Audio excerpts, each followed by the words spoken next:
Merci de votre fidélité. Effectivement, votre invitée, Eva Aline Lebaille-Crémer, cofondatrice de Stand with Ukraine. Aline Lebaille-Crémer, bonjour. Bonjour. Vous êtes aussi journaliste indépendante et vous rentrez d'un voyage en Ukraine. Tout d'abord, Donald Trump a décidé cette nuit de geler l'aide militaire à l'Ukraine. Ça inclut toute livraison d'armes et de munitions. Si vous étiez face à lui, que lui diriez-vous ? Qu'est-ce que vous faites ? Est-ce que vous n'êtes pas en train de détruire les bases même des valeurs de votre pays ? Qu'est-ce que vous êtes en train de faire, très exactement ? Justement, on a beaucoup parlé de cette entrevue vendredi soir à la Maison-Blanche. Il y avait donc le président Zelensky, Donald Trump et son vice-président. Est-ce que cette entrevue à la Maison-Blanche a marqué un tournant, c'est-à-dire que c'était différent avant cette entrevue et depuis cette entrevue, tout aurait changé? Ça a été un souffle absolu en Ukraine. Les gens avec qui je suis en contact, tous étaient, sidérés, comme la plupart des gens sur cette planète, par le ton de cette entrevue. Et évidemment, ensuite, pour les Ukrainiens, c'est un vertige absolu parce que de ce que représentait l'Amérique pour ce pays anciennement soviétique, c'est d'énormes symboles. C'est pas que techniquement des armes. Donc c'est la bascule d'un repère, d'une espèce de boussole, parce que les Ukrainiens, ils veulent être ukrainiens, ils se défendent pour leur pays, ils veulent leur liberté.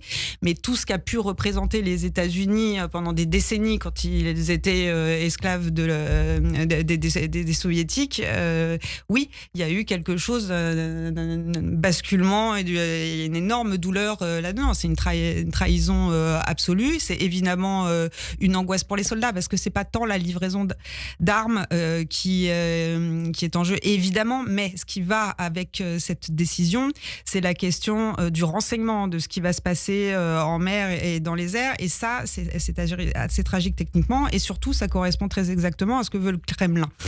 Ce que le Kremlin essaie de faire. Aline, est-ce que ça veut dire que les soldats sur place, dans combien de temps ils vont devoir se battre sans armes ? Ils en auront, y compris parce qu'il y a eu quand même, il s'est passé des choses aussi en Europe, il y a eu des positionnements très clairs en Europe, mais en fait ce qui est dramatique, ce que dit cet entretien, parce qu'on avait quand même quelques indices, c'est que l'administration Trump baigne dans la propagande russe, parce que dans les mots qu'on connaît par cœur, dans ce qui a été opposé à Volodymyr Zelensky, il y avait des marqueurs très clairs, des grands tubes de la fanfare de propagande russe. Et c'est quoi ces grands tubes ? C'est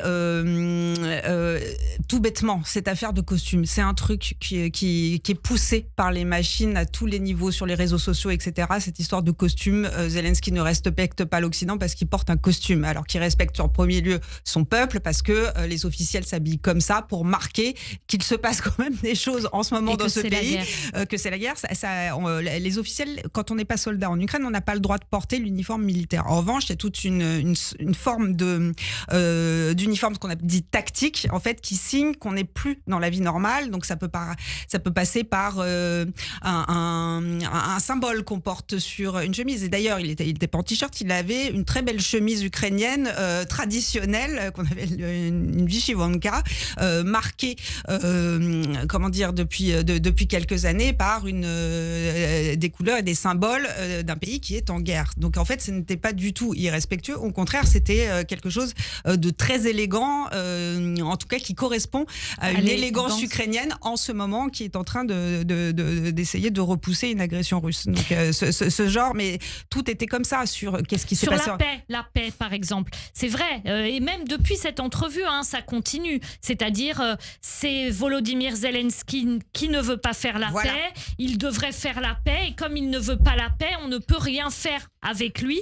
c'est ce qui est dit. C'est exactement l'inversion, la propagande russe pousse à l'inversion des valeurs dans tous les sens, c'est-à-dire qu'on renverse la victime en bourreau, comme si c'était à l'agressé de trouver une solution pour arrêter un mastodonte qui l'agresse. Donc tout est à l'envers tout le temps, pour semer le doute dans les esprits, pour nous faire réfléchir à côté, pour nous faire réfléchir à l'envers, et pour qu'à la fin on arrête l'armement de l'Ukraine. Parce qu'en fait, là, tous les Ukrainiens sont convaincus d'une chose, c'est Qu'est-ce qui pourrit toutes les discussions? Et en particulier, ce qui a éclaté dans ce bureau ovale, c'est qu'on part du principe que peut-être que dans un coin, la Russie veut la paix. Ce qui est le mensonge premier. La Russie ne veut pas la paix. Qui veut la paix dans cette affaire? Les Ukrainiens, plus que n'importe qui sur cette planète. Donc tout est fait. Que veut la Russie? Détruire l'Ukraine, aller plus loin. Donc il y a quand même beaucoup. La Russie, elle veut l'arrêt des combats. Elle veut un cessez-le-feu éventuellement pour pouvoir faire une pause, parce qu'en réalité ça ne va pas si bien que ça. D'un point de vue militaire, ça n'avance pas aussi vite que prévu. Deuxièmement, ces fameuses sanctions commencent à se faire sentir extrêmement durement en Russie, donc ça ne va pas très bien économiquement. Donc oui, la Russie a besoin de temps pour se refaire, entre guillemets, pour le dire vulgairement.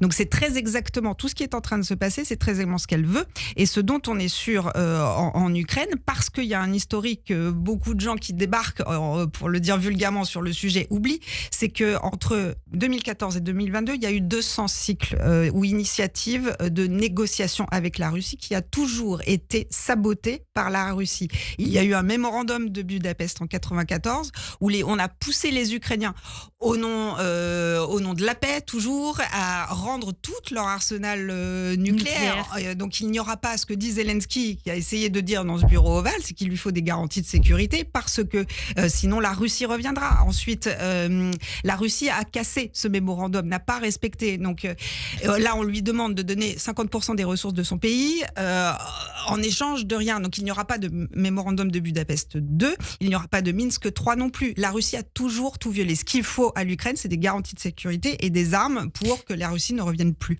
Aline, il y a aussi l'emploi de certains mots qui marquent les esprits, dénazification. Il y a quelques jours, il y a le ministre des Affaires étrangères russe qui a traité Volodymyr Zelensky de traître au peuple juif, qui l'a traité de nazi.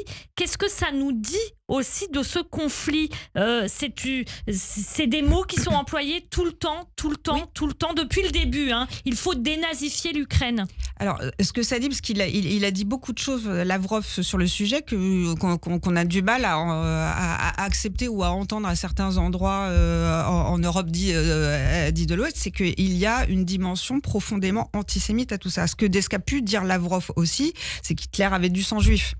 Ce genre de choses. Il y a un antisémitisme qui entoure ce régime qui est extrêmement violent. Et le fait que dans cette équation et dans cette scène l'autre jour du bureau ovale, il y a quelque chose à voir avec le fait d'une humiliation de Volodymyr Zelensky qui est juif. Et il y a quelque chose là-dedans à entendre dans cette scène, dans la façon de s'adresser à lui, dans la façon de vouloir lui faire baisser la tête. C'est quelque chose qui est extrêmement prégnant parce que Lavrov et Poutine, ce qui les rend fous aussi, entre autres, il y a je ne réduis pas cette guerre à ça, mais c'est une dimension de l'équation. Ils ne supportent pas qu'un président ukrainien, en plus juif, leur tienne tête. C'est quelque chose dans une dynamique coloniale impérialiste qui est à entendre et qui fait partie de cette équation. Aline Lebay-Crémer, ça s'est passé dans le bureau de Donald Trump. Donald Trump, depuis qu'il est arrivé au pouvoir, il affiche son soutien à Israël. Comment peut-il en même temps afficher un soutien à Israël contre le Hamas, etc. et en même temps participer à ce que vous venez de décrire, c'est-à-dire l'humiliation d'un juif? La réponse, elle est dans cette interview de Lavrov, parce que pourquoi Lavrov dit ça maintenant qu'il est un traître? Il l'avait déjà dit il y a plusieurs mois. Le ministre des Affaires étrangères russe. Pourquoi il dit ça maintenant? Pourquoi il dit ça à ce moment précis de la situation qui est extrêmement critique? Il ressort cette fanfare de propagande russe à dessein. Il réappuie sur oui, il est juif, mais c'est un traître au peuple juif. Donc en fait, il sait très bien ce qu'il fait et ce qu'il dit à ce moment-là. C'est le mauvais juif, parce que le message, il est clair. Il va falloir baisser la tête si vous voulez des armes. Et pardon, mais ça risque d'être la même chose pour Israël.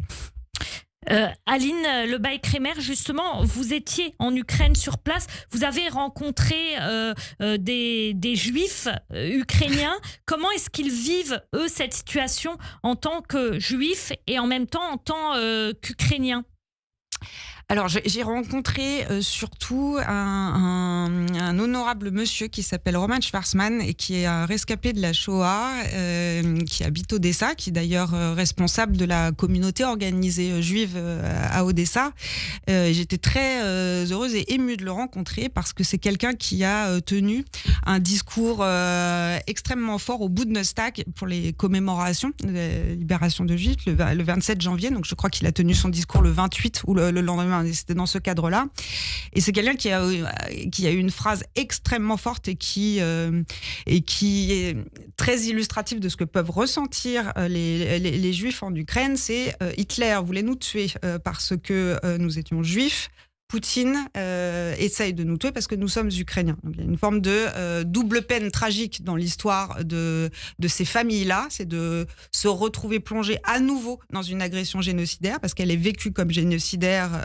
Et moi, je la décris comme telle aussi. Ils vivent en ce moment une agression. Il y a eu des massacres documentés. Il y a une volonté d'effacement d'un peuple. Voilà. Donc, quand on est rescapé de la Shoah, c'est quand même quelque chose qu'on identifie assez facilement. Et c'est quelqu'un qui implore l'aide à l'Ukraine et la livraison d'armes à l'Ukraine et qui a imploré les Allemands de leur envoyer les fameux missiles Taurus. Merci beaucoup Aline Lebaille-Crémer, journaliste et cofondatrice du collectif Stand with Ukraine. Merci beaucoup.